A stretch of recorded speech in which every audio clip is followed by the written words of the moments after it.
Au nom de Jésus. Amen, amen, amen. Amen. Que Dieu soit béni. Père, je te remercie pour chaque personne qui est présente dans ce lieu, pour tous ceux qui nous suivent également. Je te remercie pour ta parole. Je te demande de la conduire, Seigneur, afin que je puisse apporter une parole qui aide, qui restaure, qui encourage. Amen. Alléluia. Avant de venir, j'ai eu vraiment fort cette pensée. Je ne sais pas comment je vais arranger ça avec mon message, mais que Dieu me conduise. J'ai eu fortement cette pensée, ce que c'est que le péché, si vous voulez, ce qu'il fait, le mal qu'il fait. Aujourd'hui, nous voyons des familles déchirées, des divorces, des enfants blessés, des personnes agressées, personnes agressées et des enfants agressés, beaucoup d'enfants agressés. Nous voyons vraiment une société qui a l'air bien, mais qui n'a que l'air. Et les cœurs sont blessés, les âmes sont brisées. Beaucoup de douleurs, beaucoup de souffrances intérieures dans ce monde. Et je voulais vous dire, vous voyez, ce qui est terrible, c'est pourquoi Jésus est venu pour porter le péché. Parce que le fait que les gens vivent dans le péché, les gens vivent dans l'adultère, dans la promiscuité, font toutes sortes de choses, c'est qu'eux-mêmes ont été blessés. Et le fait d'être blessé, d'avoir été agressé, d'avoir été vraiment malmené, produit une porte, permet à une porte de s'ouvrir dans notre âme et l'ennemi entre. Le diable entre au travers des blessures, des douleurs, des souffrances des gens. Et dans notre société, c'est énorme ce qu'il se passe. Les enfants blessés par le divorce de leurs parents, déchirés vers l'un, déchirés vers l'autre, ça blesse leur âme. Ça crée une insécurité. L'ennemi entre par cette porte. Et c'est ça le problème du péché. C'est pourquoi le Seigneur est affligé, tellement le péché blesse l'âme des gens, tellement le mal que les gens font et se produit du péché. Et donc, je voudrais vous parler ce matin de quelque chose de puissant, de notre position en tant que lumière sur cette terre. Et pour cela, je voudrais aussi qu'on prenne conscience du mal que produit le péché, non pas comme quelque chose, vous voyez, c'est un commandement, c'est pour comprendre les conséquences, pour comprendre les gens blessés, pour comprendre que notre société dans laquelle nous vivons aujourd'hui est blessée. Les enfants le sont. Les personnes, les couples qui se divorcent se déchirent, mais ils ne savent pas qu'ils déchirent l'âme de leurs enfants. Et ils n'en ont rien à faire la plupart du temps. Ils sont tellement dans leur passion égoïste et n'ont aucune notion de ce qu'ils produisent dans l'âme de leurs enfants. Parce que c'est le dernier souci. Ça leur est égal. Parce que c'est le péché qui produit cela. Mais mes amis, là où il y a douleur, là où il y a souffrance, là où il y a blessure, là où vous avez été agressé peut-être ou violenté, là où vous avez subi des sévices ou des douleurs, vous avez été trahi, abandonné, je ne sais pas, toutes sortes de douleurs que l'âme subit, l'ennemi entre par cette porte et produit encore plus de douleurs, encore plus de mauvaises choses, encore plus de blessures. C'est pourquoi Jésus est venu. Et je voudrais qu'on lise un passage avant d'aller plus loin. Il est dans Genèse 6. Je vais vous le lire. Hein. C'est l'Éternel vit que la méchanceté des hommes, ce sont les personnes qui ont vécu avant le déluge. Hein, ils vivaient longtemps, ils vivaient 600 ans, etc. Mais l'Éternel vit, n'est-ce pas, que la méchanceté des hommes était grande sur la terre et que toutes les pensées de leur cœur se portaient chaque jour uniquement vers le mal. Et l'Éternel se repentit d'avoir fait l'homme sur la terre et il fut affligé.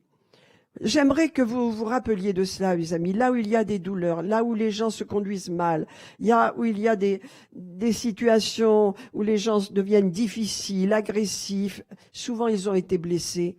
Et c'est la conséquence du péché. Peut-être même pas de leur vie, de ce qu'on leur a fait quand ils étaient enfants, de ce qu'ils ont subi. Et ça les a rendus différents parce que l'ennemi est entré au travers de cette blessure, au travers de cette douleur.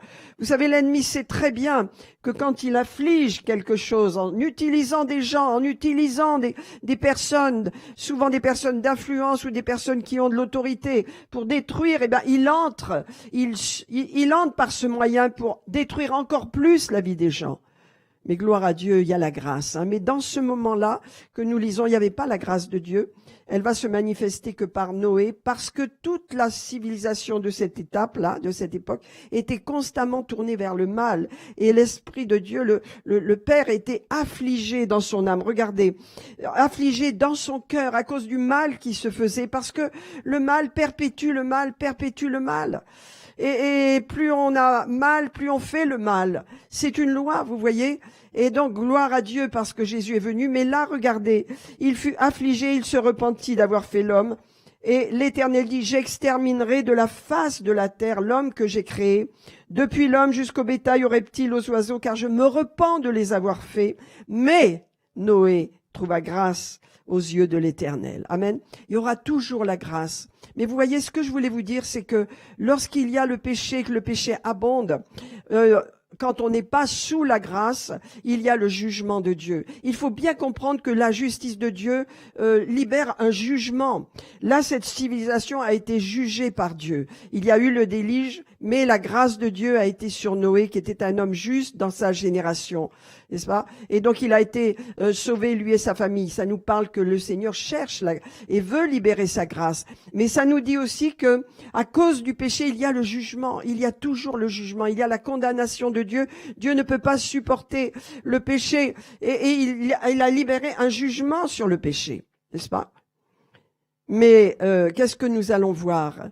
Nous allons voir également que lorsqu'il y a le péché et la conséquence du péché qui afflige le cœur de Dieu. Pourquoi est-ce que le cœur de Dieu est affligé? Parce que Dieu aime l'homme, parce que Dieu aime l'humanité. Avant de détruire cette génération, il a attendu, il a été patient, il a cherché les cœurs.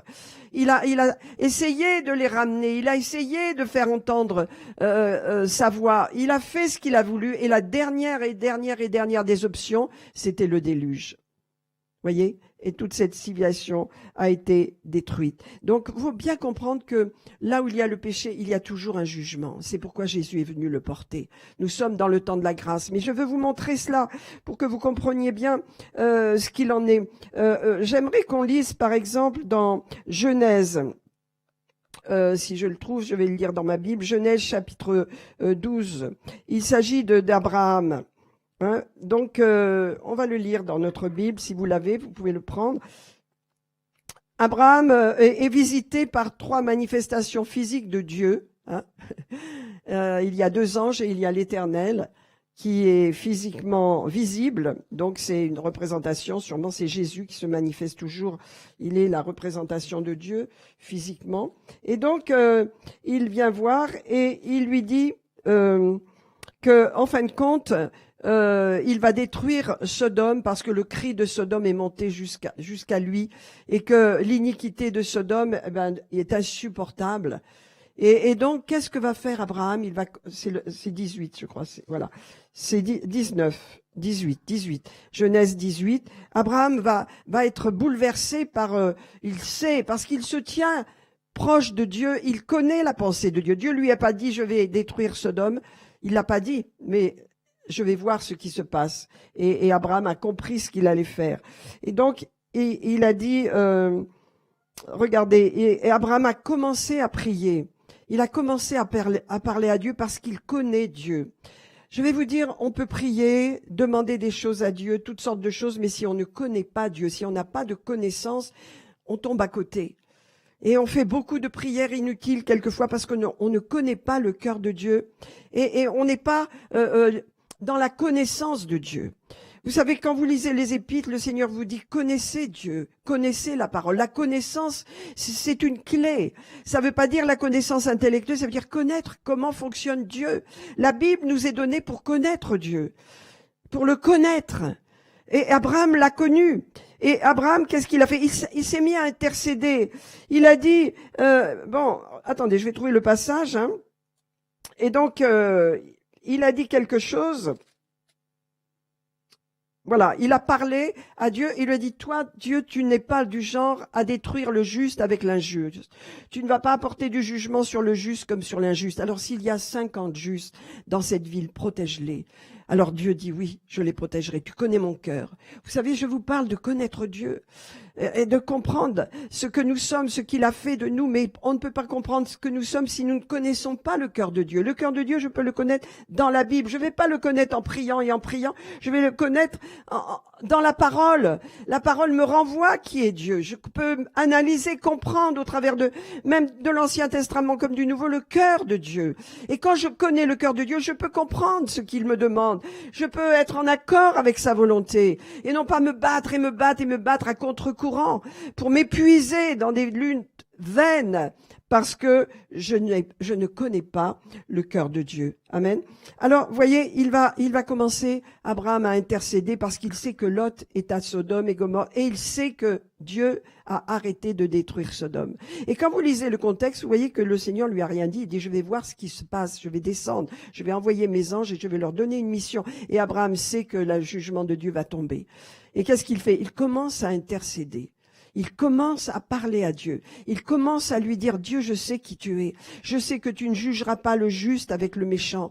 Alors je te demande de protéger et d'éviter le jugement et la destruction sur 50 justes, puis sur 40, puis sur 30, puis sur 20, puis sur 10. Et il dit, merci Seigneur de m'avoir entendu. Et il est dit que là, l'Éternel le quitta. Et cette intercession a arrêté le jugement de Dieu. Ça veut dire que, vous voyez, Dieu juge le péché, c'est vrai, mais il y a quelque chose. Il y a quelque chose que Dieu a établi. Et nous allons le voir maintenant, de façon à ce que le jugement de Dieu est tombé sur Jésus, c'est vrai, mais il y a quelque chose que nous portons nous-mêmes et que nous devons savoir, que nous devons comprendre. Et c'est pourquoi j'aimerais qu'on prenne 2 Thessaloniciens maintenant. Alléluia. La 2e épître aux Thessaloniciens. Parce que nous sommes dans les temps particuliers, on le sait, on le dit beaucoup, et donc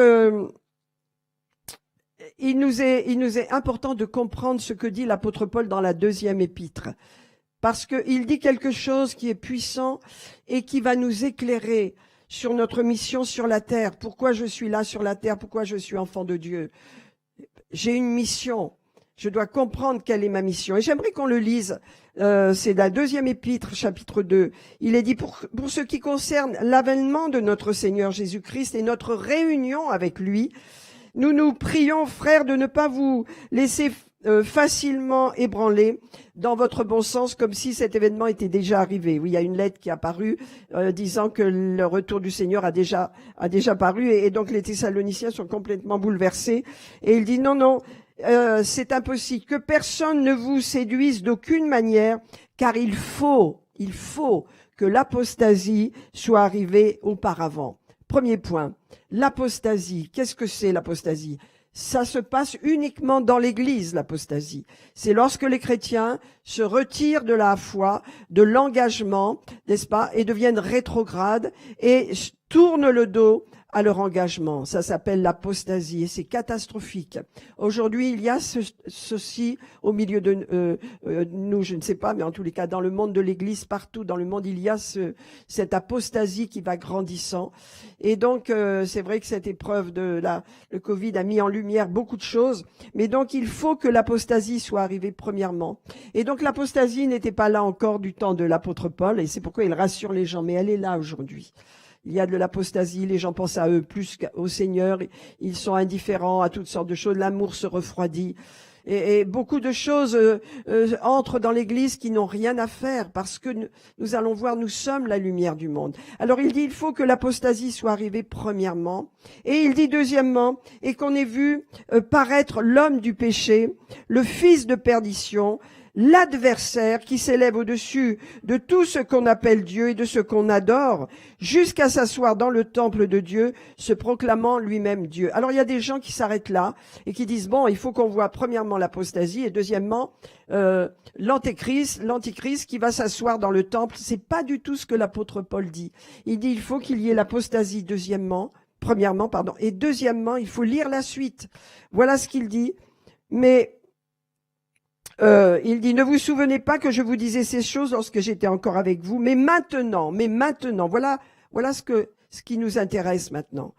L'apostasie, c'est une chose, il viendra l'homme du péché qui va s'asseoir dans le temple à la fin des 7 ans et demi, etc. Il fait une description de ce qu'il va faire. Mais maintenant, dit-il, vous savez ce qui le retient, afin qu'il ne paraisse qu'en son temps, car le mystère de l'iniquité agit déjà. Il faut seulement que celui qui le retient encore ait disparu. Alors paraîtra l'homme du péché, alors paraîtra l'impie, que le Seigneur, quand il va revenir, son deuxième retour, détruira par le souffle de sa bouche et qu'il l'anéantira par l'éclat de son avènement. Qu'est-ce que je veux vous dire dans ce passage, mes amis? Il dit, maintenant vous savez ce qui retient l'antéchrist, pas l'esprit de l'antéchrist, car l'esprit de l'antéchrist est partout depuis 2000 ans. L'apôtre Paul l'a dit, n'est-ce pas? L'esprit de l'antéchrist qui ne reconnaît pas le Père, ne reconnaît pas le Fils, n'a pas le Père. C'est l'esprit de l'antéchrist, celui qui ne reconnaît pas que Jésus est venu en chair sur la terre, eh bien, il n'a pas le Père non plus, c'est l'esprit de l'antéchrist. Il est là, il est dans le monde aujourd'hui, de plus en plus, l'esprit de l'antéchrist agit. Mais c'est pas cela. On nous dit c'est cette personne qui s'appelle l'Antichrist qui va venir faire un mal considérable pendant 7 ans et nous approchons de ce jour, n'est-ce pas? Nous approchons de ces temps. On voit que ces temps se mettent en place et l'apôtre Paul ne savait pas qu'il y allait y avoir encore 2000 ans. Alors il préparait le peuple et nous devons être peuple. Mais qu'est-ce qui retient, qui a la puissance de retenir l'Antichrist? Qu'est-ce qui a la puissance de retenir l'Antéchrist? Et il dit, et maintenant vous savez ce qui le retient, afin qu'il ne paraisse qu'en son temps. Eh bien mes amis, qu'est-ce qui retient l'Antéchrist? Vous allez dire c'est le Saint-Esprit. Non, c'est vous avec le Saint-Esprit. C'est moi avec le Saint-Esprit. Qu'est-ce qui retient l'Antéchrist? C'est l'Église glorieuse, l'Église puissante. C'est l'Église qui est la lumière du monde qui retient l'Antéchrist. C'est l'Église. Quand ceux qui retiennent l'Antéchrist sera parti, alors l'Antéchrist pourra apparaître. Il faut que vous compreniez bien qui vous êtes aujourd'hui, mes amis, dans ce monde, ce que nous sommes, la puissance que le Seigneur a mis. Il est la lumière du monde, mais la lumière du monde, Jésus nous l'a laissé, il est parti maintenant. Nous sommes la lumière du monde. Nous avons le Saint-Esprit en nous. Est-ce que nous sommes lumière dans ce monde? Est-ce que notre vie, est-ce que notre témoignage, est-ce que notre amour reflète la lumière de Dieu? Est-ce que notre position de foi, notre intercession, notre place dans la prière reflète la lumière de Dieu? Parce que Jésus a dit, nous sommes le sel de la terre. Jésus n'est plus là, il nous a laissé le mandat. Et l'Antéchrist ne peut pas paraître parce que l'Église glorieuse, je dis pas toute l'Église, parce que c'est pas toute l'Église qui est l'Église glorieuse. Il y a dans l'Église des gens consacrés, des gens qui ne le sont pas. Il y a toutes sortes de choses. Quand je parle de l'Église, c'est l'Église en général. Et c'est pourquoi il est dit, n'est-ce pas, que nous sommes le sel de la terre. Qu'est-ce que faisait le sel avant qu'il y ait les réfrigérateurs? Eh bien, le sel protégeait, empêchait la putréfaction des aliments, empêcher que les aliments périssent. Hein. Le sel garde, le sel protège, le sel a cette puissante action de garder. Le Seigneur dit, ce qui garde et empêche l'Antichrist de se manifester en tant que personne, c'est mon Église sur la terre, parce que mon Église est ma lumière. C'est ma lumière qui est reflétée au travers de mon Église. Alléluia. Et c'est pourquoi l'impie ne pourra paraître que lorsque mon Église sera partie. Tout ça, mes amis, pour vous dire, réalisons notre mission. Tant que nous sommes là, sur la terre, nous ne pouvons pas lâcher le morceau, comme on dit, et abandonner notre mission parce qu'on s'occupe de notre travail, de ci, de ça, et on oublie l'essentiel de Dieu. On a besoin de rester attaché à Dieu et on peut dire, servir Dieu tous les jours de notre vie. Parce que nous sommes la lumière du monde. La lumière du monde ne peut rester sous un boisseau, elle doit luire. Mais comment est-ce qu'on fait luire notre lumière? En vivant comme Dieu nous le demande, en étant consacré à Dieu, en faisant attention à notre vie, en ne vivant pas avec l'esprit du monde, sous des influences humaines, en étant attaché à la parole de Dieu. Nous sommes dans ce temps où il nous faut être vigilants, mes frères et sœurs, parce que c'est un temps qui est important. Et à travers cette parole, Dieu nous dit, qu'est-ce qui retient l'Antéchrist? C'est vous et moi. Qu'est-ce qui retient l'Antéchrist? C'est la puissance de la prière, la puissance de l'intercession, la puissance de ma consécration. Pas que la prière. La lumière qui est en moi, c'est ma consécration. Le fait que je me détourne du mal, le fait que je demande à Dieu plus d'amour, plus de miséricorde pour les gens qui ne sont pas sauvés, pour mes frères et sœurs, pour ma famille. Marcher dans l'amour, nous allons voir, c'est une clé. La foi et l'amour, c'est une clé pour vivre la foi en Jésus-Christ et l'amour de Dieu. Et si on a dans notre cœur cette aigreur, cette petite jalousie, ces non-pardons, qu'est-ce qu'on reflète? Il n'y a pas de lumière là-dedans, il n'y a pas de lumière. Qu'est-ce que c'est la lumière de Dieu? La foi et l'amour. On va lire un passage, si je le retrouve, à ce sujet, parce que ce qui retient l'Antéchrist, c'est l'Église. Ce qui retient l'Antéchrist, c'est le corps de Christ qui est rempli de l'Esprit. C'est celui qui porte la lumière. C'est ça, c'est l'Église. C'est pas toute l'Église, c'est une Église qui se tient sur la brèche sérieusement dans ces jours, qui a compris ce qui se passe et qui est sur la brèche. Je voudrais vous lire un passage dans l'Écriture, si je le retrouve. Voilà.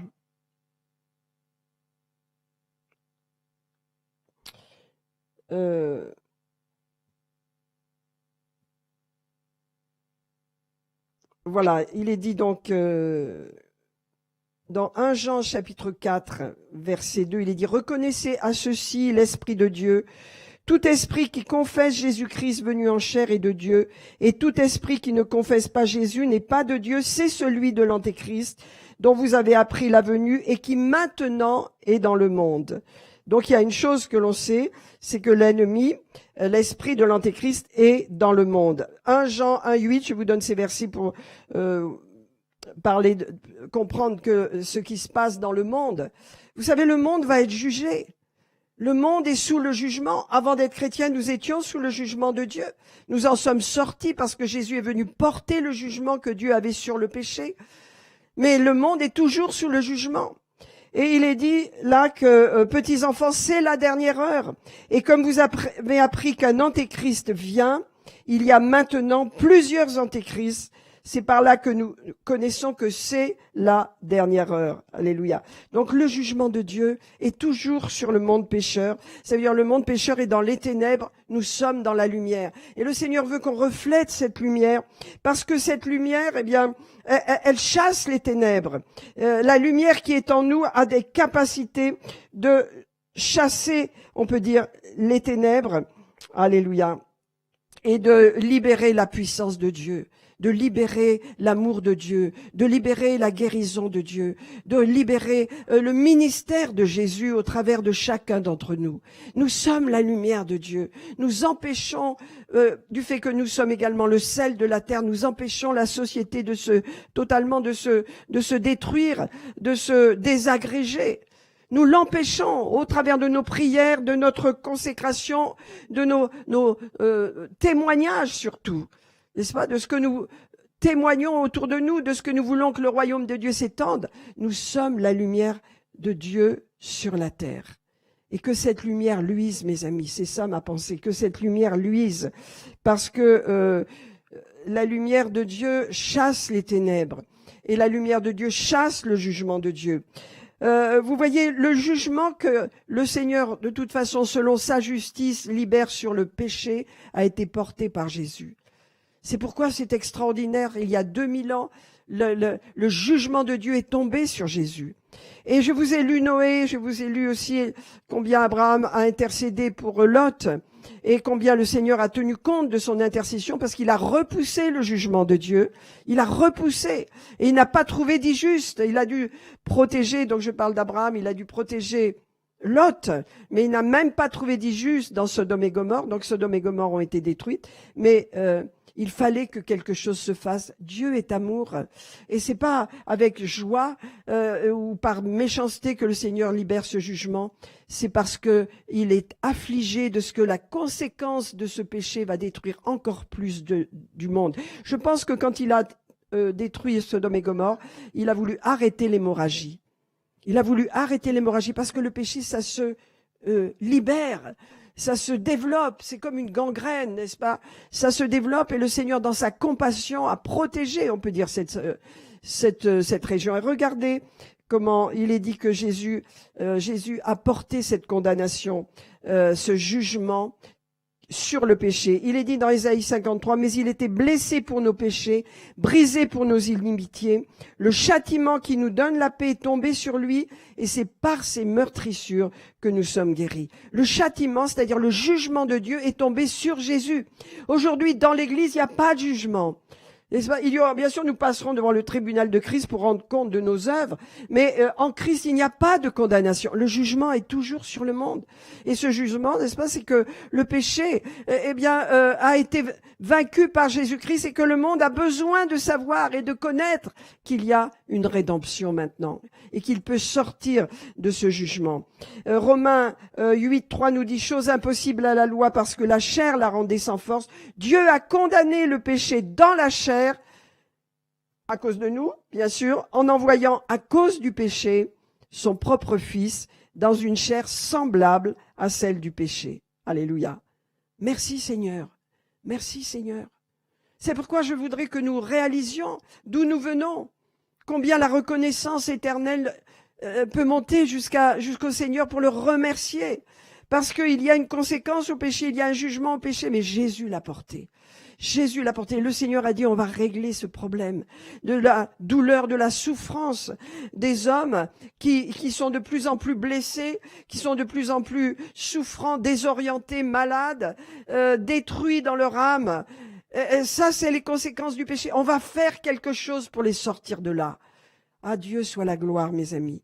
Encore un passage, 2 Corinthiens 5, 21. « Celui qui n'a pas connu le péché, il l'a fait devenir péché pour nous, afin que nous devenions en lui justice de Dieu. » Nous sommes dans le temps de la grâce.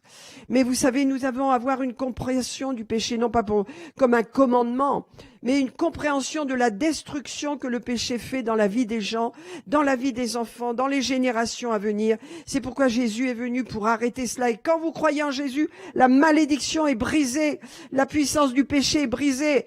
Normalement, le péché ne peut plus vivre en vous. La racine du péché a été déracinée totalement. Amen. Alléluia. C'est pourquoi vous voyez, il y a ce verset puissant que Jean a écrit dans 1 Jean 4, 4. « Vous, petits enfants, vous êtes de Dieu, et vous les avez vaincus, parce que celui qui est en vous est plus grand que celui qui est dans le monde. » Amen. Donc c'est important de comprendre qui nous sommes. C'est important de comprendre ce que Dieu veut que nous voyions. N'est-ce pas, dans Matthieu, le Seigneur a dit, « Vous êtes le sel de la terre. » Mais il a dit une chose, si le sel perd sa saveur, avec quoi est-ce qu'on va la lui rendre? Et c'est toujours pour l'Église qu'il parle. Le Seigneur parle pour nous. Est-ce qu'on a de la saveur?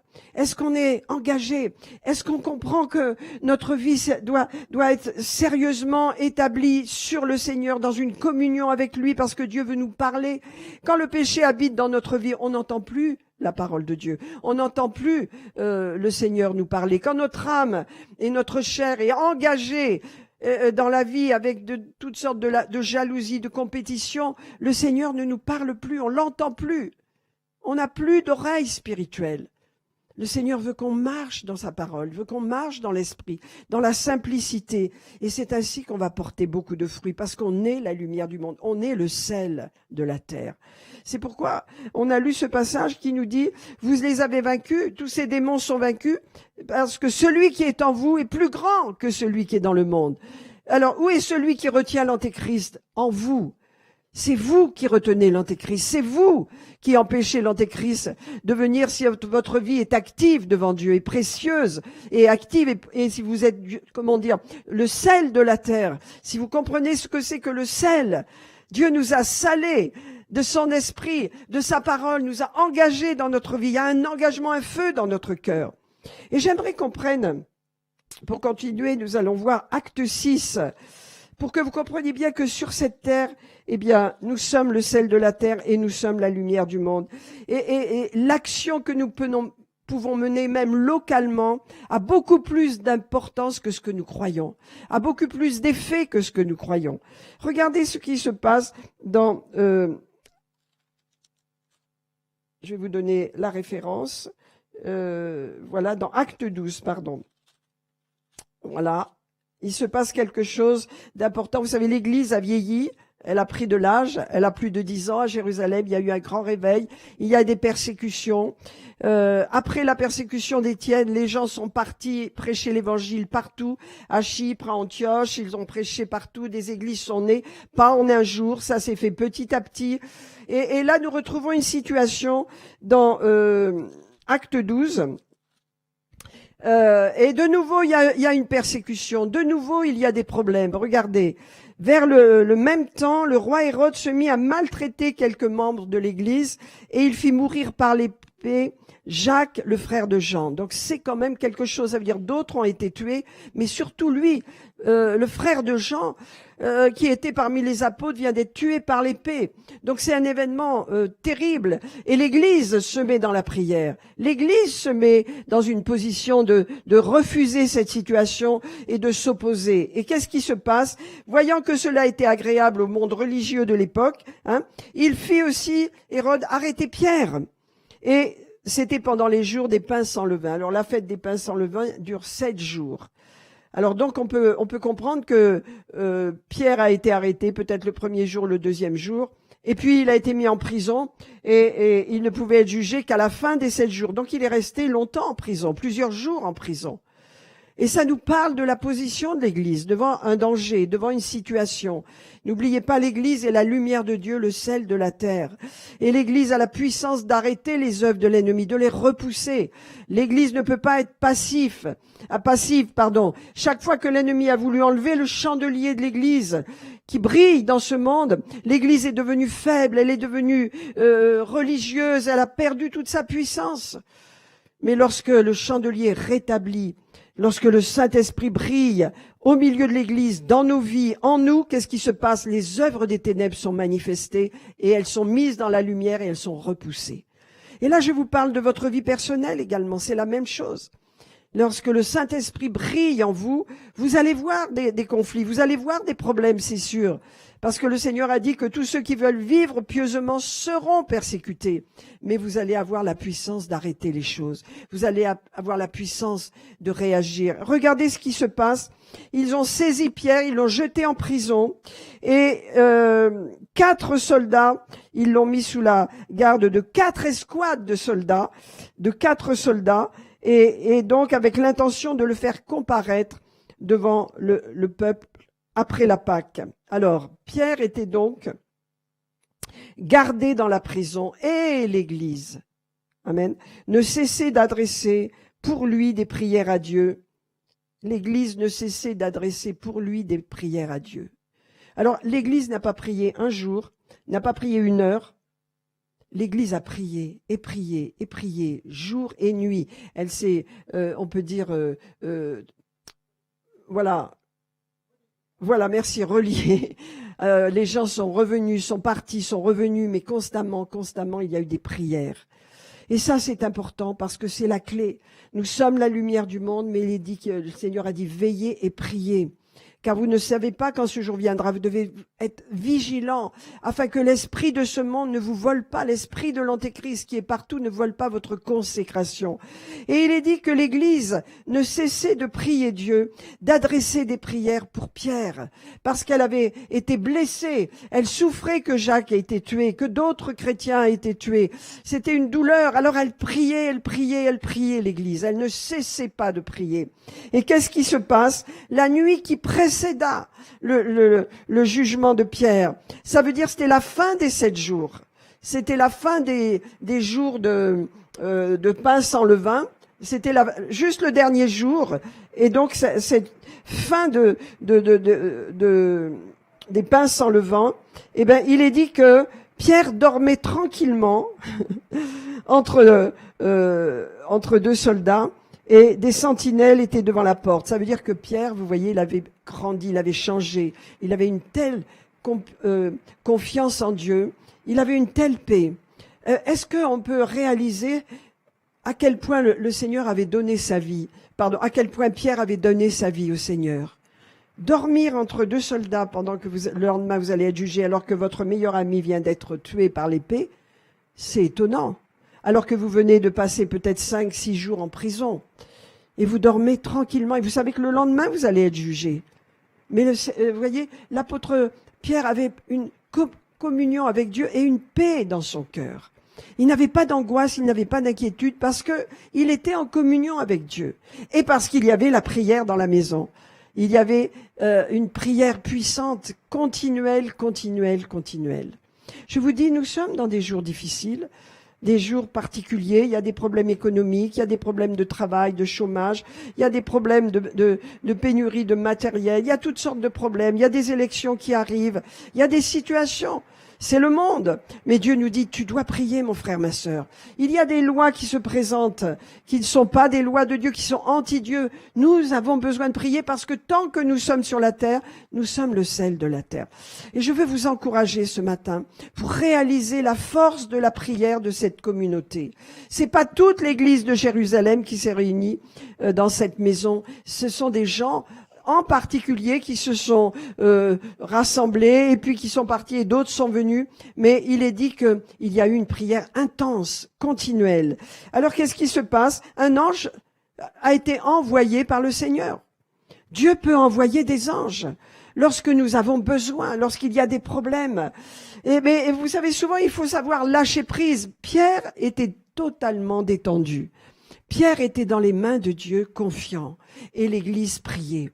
Ça suffit pour que Dieu fasse quelque chose. L'important, c'est vraiment de comprendre que Dieu est aux commandes, il est souverain, il est le maître, et que nous avons besoin d'apprendre à lui confier notre vie. Et lorsque nous sommes dans l'épreuve, dans la difficulté, il est là. Et nous avons besoin de savoir que nous allons en sortir parce qu'il est là. Et cette confiance de Pierre a libéré l'action et le bras de Dieu, a libéré l'ange qui est arrivé. Regardez, un ange survint et une lumière brilla autour de Pierre et les chaînes tombèrent de ses mains. L'ange lui dit, allez, mets ta ceinture et tes sandales et enveloppe-toi de ton manteau. Et il fait tout ça comme un automate parce qu'il croit qu'il rêve. Et donc Pierre sort et il suit l'ange et il ne savait pas que c'était réel, bien sûr. Et alors il passe la première garde qui était constituée d'une escouade. Je ne sais plus combien ça fait, mais c'est au moins plus de 12, peut-être 12, ou je ne sais pas combien de soldats. Et il passe une deuxième escouade de gardes. Et les gardes, qu'est-ce qu'ils font? Soit ils sont endormis, leurs yeux ont été fermés, soit Pierre et l'ange sont invisibles à leurs yeux. En tous les cas, c'est encore des miracles.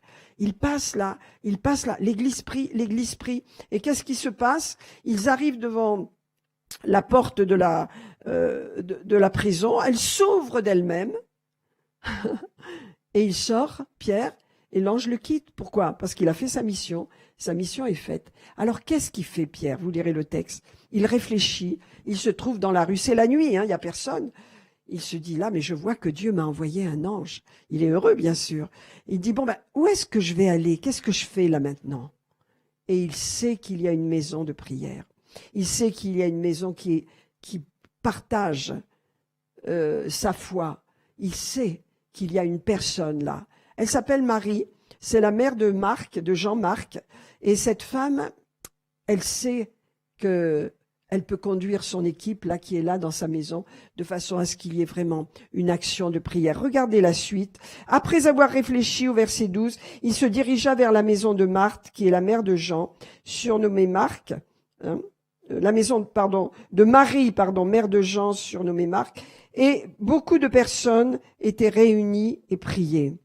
Et il frappa à la porte, et une servante Rhode vient lui ouvrir. Et c'est très amusant ce qui se passe ensuite. Mais pourquoi Pierre est allé là?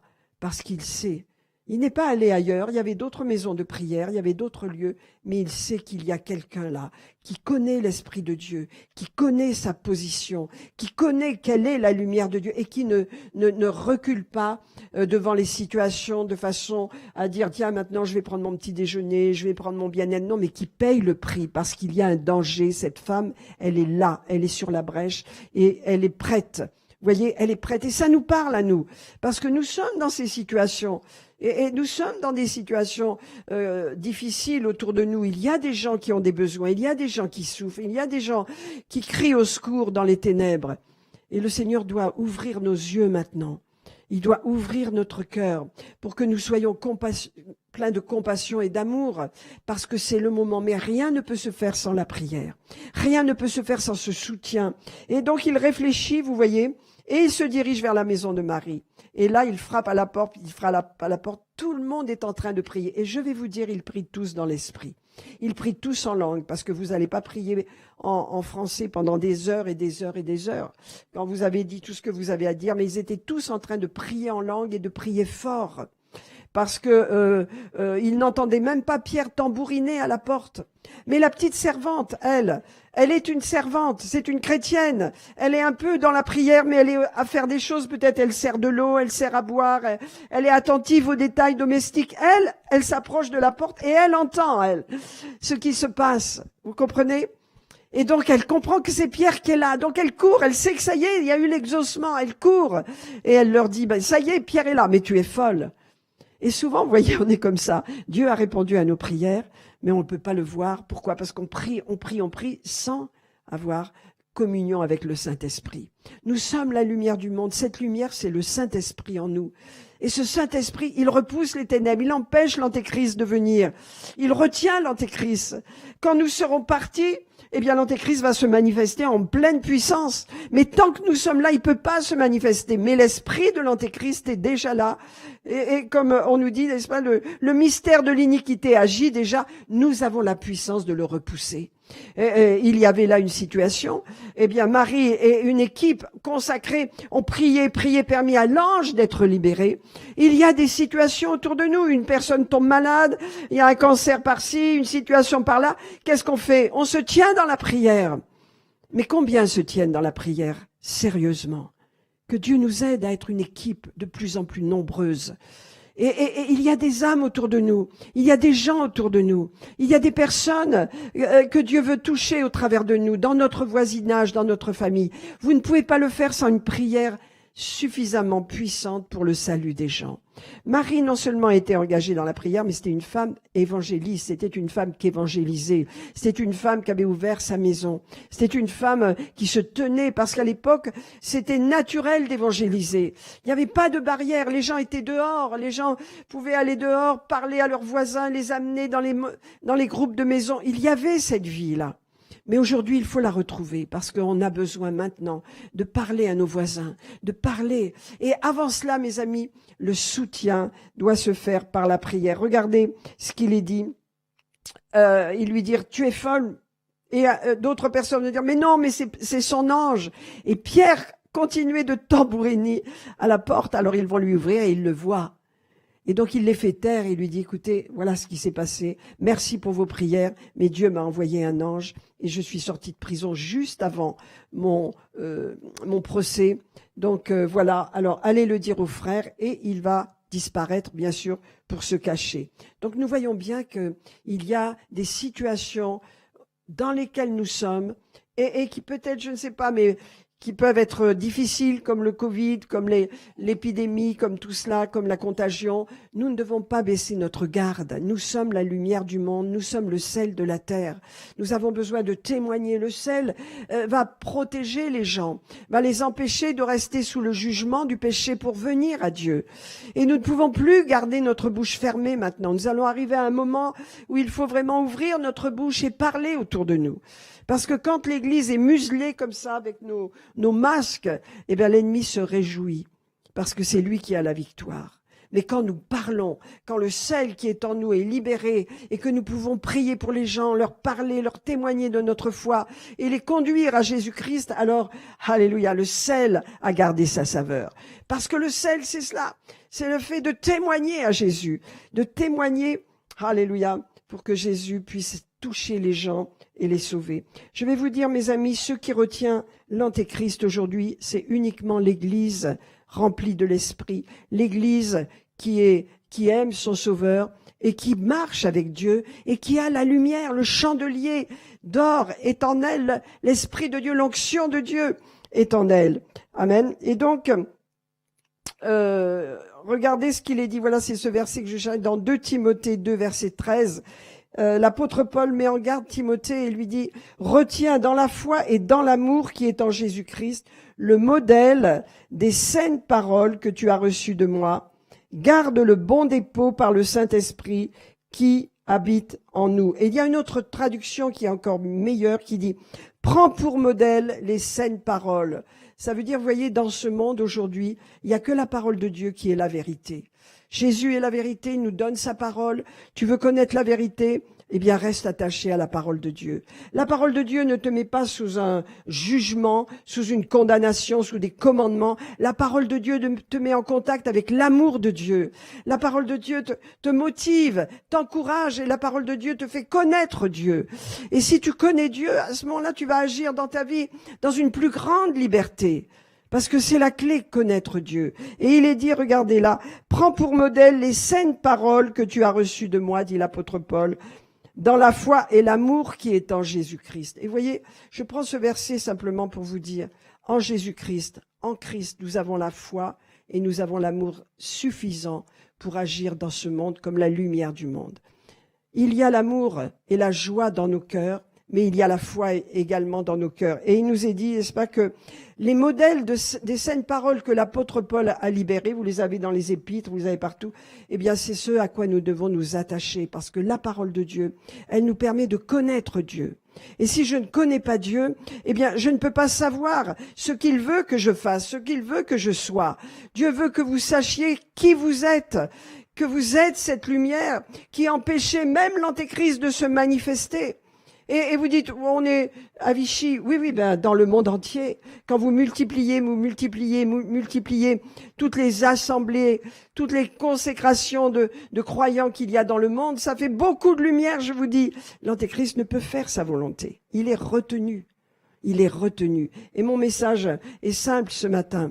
Est-ce que vous réalisez que vous avez cette puissance, cette capacité de retenir l'antéchrist parce que cette lumière habite en vous? Alors, je me le dis comme à moi-même, est-ce que ma lumière brille?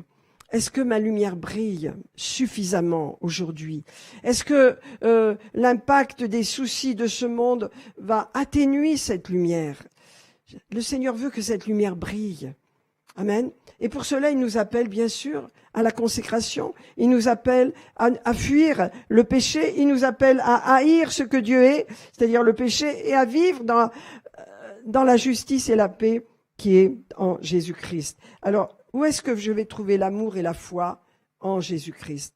Où est-ce que Dieu m'a placé? En Jésus-Christ. Et en Jésus-Christ, qu'est-ce que j'ai? Je suis la lumière du monde. Je suis le sel de la terre. Et le sel de la terre empêche les gens autour de nous, la génération dans laquelle nous sommes, de se détruire. De se détruire. Nous avons cela, mes amis. C'est pourquoi je vous parle. Et j'ai choisi la Maison de Marie pour vous encourager, à vous qui êtes dans les groupes de maison, pour comprendre bien que le groupe de maison a une vocation. Et que si vous, par exemple, vous trouvez qu'il n'y a pas assez de fruits, mettez-vous dans la prière et commencez à intercéder pour des âmes. Et Dieu va vous en donner. Parce que ça, c'est la volonté de Dieu. Connaître Dieu, c'est connaître sa volonté, n'est-ce pas? Et bien le connaître, c'est savoir que tant que vous êtes le sel de la terre, eh bien des gens vont venir, et des gens vont venir pour sortir de cette putréfaction qu'est le monde, qui détruit et qui salit tout ce qu'il touche. Amen. Est-ce que vous en êtes convaincus? Je l'espère. Amen. Alors qu'est-ce qu'on nous dit? Prends pour modèle, dit l'apôtre Paul à Timothée, les saines paroles que tu as entendues de moi, dans la foi et l'amour qui est en Jésus-Christ. Prends cela comme modèle. Prends la parole de Dieu comme modèle. Et parce que tu es en Jésus-Christ, eh bien, en Jésus-Christ, il y a suffisamment de foi en toi et d'amour pour agir puissamment en tant que lumière et en tant que sel de la terre. Simplement, je vais simplement vous lire Matthieu 5. Il est dit, vous êtes le sel de la terre, mais si le sel perd sa saveur, avec quoi la lui rendra-t-on? Il ne sert plus qu'à être jeté dehors et foulé aux pieds par les hommes. Vous êtes la lumière du monde, et une ville située sur une montagne ne peut être cachée. Alors voilà ce que Dieu nous dit aujourd'hui. Vous êtes le sel de la terre. Et il nous donne un avertissement, il nous dit, si vous perdez votre saveur, eh bien vous retombez sous le jugement des hommes, vous retombez sous le jugement des hommes, vous êtes comme les gens qui ne sont pas sauvés parce que vous perdez votre saveur. Que Dieu nous aide à garder notre saveur, que Dieu nous aide à avoir une parole de vie, que Dieu nous aide à avoir un cœur rempli d'amour et de compassion, de façon à bien comprendre que la lumière qui est en nous, elle repousse les ténèbres. Et la lumière qui est en nous, qu'est-ce qu'elle fait? Elle empêche l'antéchrist de se manifester. C'est quand même énorme. Je termine et je vais reprendre ce passage de 2 Thessaloniciens.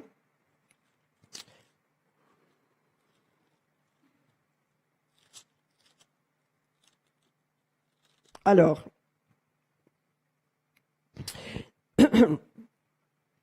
le verset 13 nous dit, donc vous avez bien vu, hein, et maintenant vous savez ce qui le retient, l'antéchrist, l'homme du péché. Pendant 7 ans, il va régner sur le monde entier, et les 3 dernières années et demie vont être terribles pour l'humanité. Donc, il faudra pas y être, et on n'y sera pas, ça c'est sûr, mais ça va être terrible, mais tant qu'on est là, il ne peut pas se manifester. C'est extraordinaire cette révélation. Moi, ça m'a touchée parce que je me suis dit, mon Dieu, c'est merveilleux ce que tu as mis en nous. Comment tu nous vois? Tu nous vois comme une lumière dans ce monde. Comme tu es venu, toi, comme une lumière, tu nous vois comme une lumière. Et il dit, et maintenant, vous savez ce qui le retient, afin qu'il ne paraisse qu'en son temps, car le mystère de l'iniquité agit déjà, mais il faut seulement que celui qui le retient encore ait disparu. Qui est-ce qui va disparaître? C'est le corps de Christ. Celui qui retient l'antéchrist, quand il aura disparu, eh bien, l'antéchrist pourra se manifester. Donc, qu'est-ce que je veux vous dire au verset 13? Pour nous, frères bien-aimés du Seigneur, nous devons à votre sujet rendre continuellement grâce à Dieu, parce que Dieu vous a choisi, amen, dès le commencement pour le salut, par la sanctification de l'esprit et par la foi en la vérité. Amen. N'est-ce pas extraordinaire? Voilà ce que nous sommes. Dès le commencement, Dieu nous a choisis par la sanctification de l'esprit. Le Saint-Esprit nous sépare du péché. Les Saint-Esprit nous séparent de tout ce qui nous détruit et de ce qui détruit l'humanité pour que nous puissions œuvrer dans ce monde. Et regardez cette belle parole. Frères et sœurs, nous avons été choisis dès le commencement pour le salut par la sanctification de l'esprit et par la foi en la vérité. Amen. Je m'arrête là. Alléluia. Que Dieu soit béni. Et nous allons prier. Nous allons prier, vous voyez, parce que Jésus a dit, je suis venu pour guérir les cœurs brisés, les âmes brisées, les âmes blessées. Nous avons vu que ce qu'on appelle le péché, n'est-ce pas, ça produit des blessures, des douleurs dans l'humanité. Parmi les gens, parmi les enfants, parmi les parents, parmi les familles, ça détruit des familles, ça fait beaucoup de douleurs, beaucoup de souffrances. Et nous avons besoin de comprendre que notre société est ainsi. Et que si vous n'avez qu'un œil qui regarde les gens, oh là là, ils ont de la façade. Mais lorsque vous épluchez un petit peu, vous voyez que tout le monde a des problèmes de douleur, de brisement. Les gens qui n'ont pas été restaurés en Christ sont sans espoir. Il y en a qui sont suicidés, qui se suicident, qui n'ont pas d'espoir. Beaucoup de jeunes n'ont plus d'espoir ou alors ils se jettent dans toutes sortes d'excès parce que, au fond d'eux-mêmes, eh bien, ils ont des blessures. Jésus est venu pour guérir les cœurs blessés. Et c'est pourquoi nous allons prier ce matin. Que Dieu nous donne un cœur de compassion et que Dieu nous aide à amener vraiment les gens à Jésus-Christ, à comprendre que nous, où serions-nous si le Seigneur n'avait pas touché notre vie? Où serions-nous? Peut-être nous ne serions plus de ce monde, c'est sûr. Où serions-nous? Mais Jésus a eu compassion de nous et il nous a, dès le commencement, choisis pour le salut. Et il nous a consacrés à lui. Et c'est lui qui l'a fait, hein. Et il nous a sanctifiés par le Saint-Esprit et par la foi en la vérité. Qu'est-ce que c'est la vérité? C'est la foi dans la parole de Dieu. Nous sommes sanctifiés et nous avons la foi dans la parole de Dieu. Cela suffit pour mener une vie puissante et glorieuse. Cela suffit pour vraiment être la lumière du monde et le sel de la terre. Alors nous allons prier ce matin. Alléluia. Merci Seigneur. Gloire à Dieu. Alléluia. Seigneur, je prie, Père, pour toutes ces personnes, Seigneur, qui ont des besoins, qui sont blessés dans leur âme, et souvent ils sont même dans l'église, ils ne sont même pas guéris, parce que ils n'entrent pas dans cette communion avec Dieu. Dieu veut guérir les cœurs brisés, Dieu veut guérir les blessures de l'âme, Dieu veut guérir. Et ça n'est pas, vous voyez, des techniques que Dieu veut qu'on mette en place, mais simplement d'une relation d'amour avec le Seigneur, une relation d'amour dans l'Église qui va guérir les gens. J'étais heureuse d'entendre le témoignage de notre sœur Josette, Josette, parce que Dieu l'a restaurée. Alors elle fait des projets maintenant. Elle ne marchait pas, elle était douloureuse, elle souffrait. Dieu l'a restaurée. Elle m'a donné un beau témoignage tout à l'heure.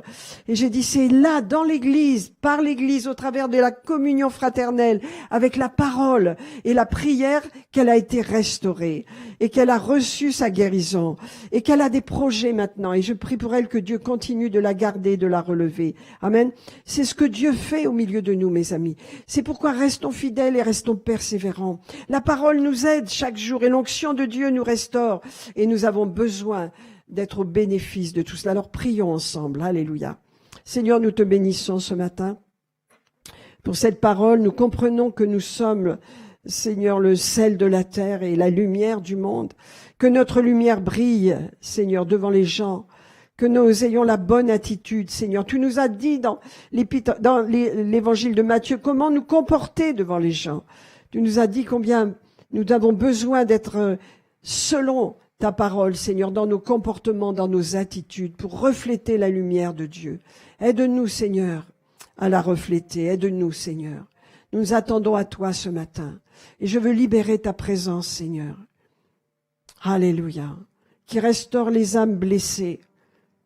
On peut venir à l'église avec une âme blessée qui n'est pas restaurée, parce qu'on applique des techniques au lieu d'être en relation avec le Père, qui veut guérir, qui nous accueille, qui nous aime, qui n'a pas de jugement contre nous. Alléluia. Je prie, Seigneur. Alléluia. Pour tous ceux qui ont ces douleurs intérieures, qui ne sont pas guéries, qui ne sont pas restaurées et qui ont besoin de l'aide ce matin, afin que, Père, ils puissent regarder à l'intérieur d'eux-mêmes, ils puissent voir que tu es là et que ton huile sainte va restaurer les blessures, va guérir maintenant. Maintenant, nous libérons cette huile sainte, Seigneur. Maintenant, nous libérons la guérison. Maintenant, nous libérons, Seigneur, la guérison dans l'âme, parce que notre âme a besoin de se déployer devant toi. Tu veux que nous sachions qui nous sommes, d'où nous venons et ce que nous sommes aujourd'hui. Et Seigneur, tu veux faire tellement plus que ce que nous croyons. Merci, Seigneur. Nous voulons être comme Pierre entre tes mains, Seigneur, confiants, quelles que soient les situations, ne pas céder à l'inquiétude, ne pas céder à la peur. Nous voulons être comme lui, Seigneur, tranquille, comme a dit David, je suis comme un enfant sevré auprès de sa mère. Père, nous voulons abandonner nos anxiétés, nos inquiétudes, pour nous confier en toi. Et ça demande un pas de foi. Mais Seigneur, tu le fais. Je prie, Seigneur, ce matin. Je libère la solution divine dans la vie de chacune et de chacun, afin que l'anxiété, la peur, tout ce qui vient pour tourmenter maintenant disparaisse et que s'établisse maintenant par un miracle la confiance en Dieu. Cette confiance qui doit revenir, je la libère ce matin. Cette confiance au nom de Jésus, la confiance qui revient, la confiance qui revient. Au nom de Jésus, au nom de Jésus, au nom de Jésus, au nom de Jésus. Une confiance toute nouvelle qui revient. Allez, confiance chaque jour, pour ce mois d'octobre, pour les mois à venir. Confiance, Seigneur. Confiance qui revient au nom de Jésus. Oh, alléluia. Confiance en Dieu pour votre vie. Confiance pour vos enfants. Confiance pour votre travail, pour tout votre avenir. Confiance comme Pierre. Parce que l'Église prie, parce que la vie de prière de l'Église est solide et ferme, alléluia, vous pouvez faire confiance, que vous n'êtes pas abandonnés, alléluia, que le soutien vient de l'Éternel, alléluia, que le soutien vient de notre Dieu, alléluia, merci Seigneur, au nom de Jésus.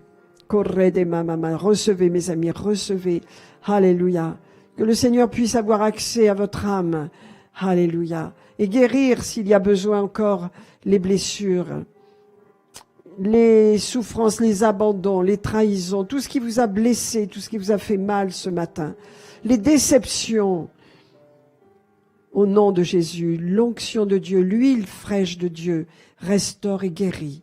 Les peurs, les anxiétés, l'angoisse de l'avenir disparaît devant notre confiance en toi, Seigneur. Nous te faisons confiance ce soir, ce matin, au nom de Jésus. Nous te faisons confiance. Dites-le au Seigneur, priez, priez dans votre cœur, priez. Prenons un petit moment pour prier ce matin. Prions, disons au Seigneur, oui, oui, j'ai des inquiétudes, oui, j'ai des stress, oui, j'ai des interrogations, mais je veux être comme Pierre, entrer dans le repos de la confiance. Je veux entrer dans le repos de la confiance, Seigneur. Je veux entrer dans ce repos, Seigneur. Et je veux y rester, Seigneur. C'est mon repos. Il y a un lieu de repos pour les enfants de Dieu. Il y a une place de repos en Christ, en Dieu. Et nous devons apprendre à y rester. À y rester. Amen. Le repos de notre âme, au nom de Jésus. Alléluia.